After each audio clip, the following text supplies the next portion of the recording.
మీరు కెరీర్లో అద్భుతమైన పాత్రలు చేశారు. That is the reason you could continue for so long in the career.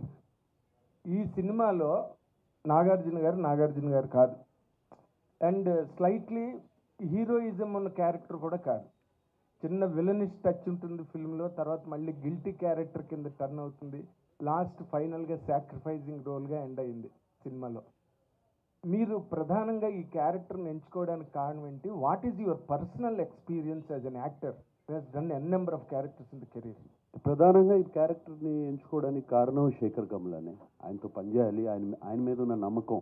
ఎందుకంటే ఆయన సినిమాలు అన్నీ చూశాను, almost everything I have seen. ఆయన క్యారెక్టర్స్ని ఎంత బాగా జస్టిఫై చేస్తారో తెలుసు.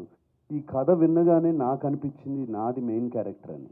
ఎవ్రీబడి నా చుట్టూ తిరుగుతున్నారని, స్టార్టింగ్ నుంచి ఎండ్ వరకు. మేబీ స్క్రీన్ ప్లేస్ స్పేస్ ఇంకోళ్ళకి ఎక్కువ ఉండొచ్చు, but that is not the criteria. నాకు ఈ కథ వినగానే this is Deepak's film from start to ending. కథ విన్నగానే, అండ్ శేఖర్ చెప్పినప్పుడు కూడా అలాగే చెప్పాడు నాకు.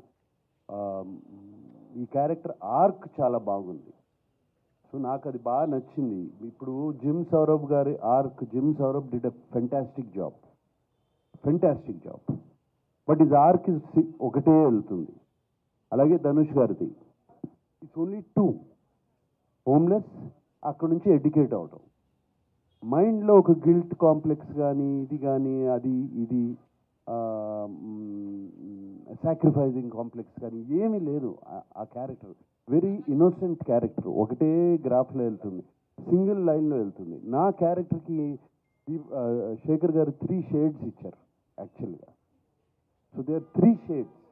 సో అందుకనే ఈ క్యారెక్టర్ బాగా నచ్చి చెప్పినగానే వెంటనే నేను చేశాను ఈ character. And it is proving on screen. నాకు వచ్చే కామెంట్స్ కానీ, మీడియా రాసిన కామెంట్స్ కానీ, ఫ్రెండ్స్ చెప్పే కామెంట్స్ కానీ, చూసిన వాళ్ళు కానీ, అండ్ ఫ్యాన్స్ కూడా బాగా ఎంకరేజింగ్గా ఉన్నారు. అండ్ కింగ్ ఇస్ కింగ్ అంటున్నారు. So very very happy. Chain king.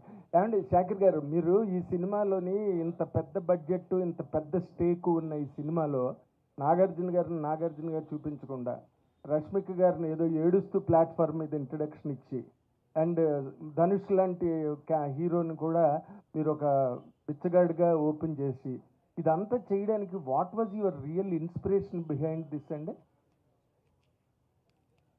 అంటే కథని నమ్మడం. హౌ డిడ్ ఇట్ జనరేట్ అని అడుగుతున్నాను. ఏదైనా ఇన్స్పిరేషన్ ఉందా మీకు ఈ కథ ఇలా చెయ్యాలని?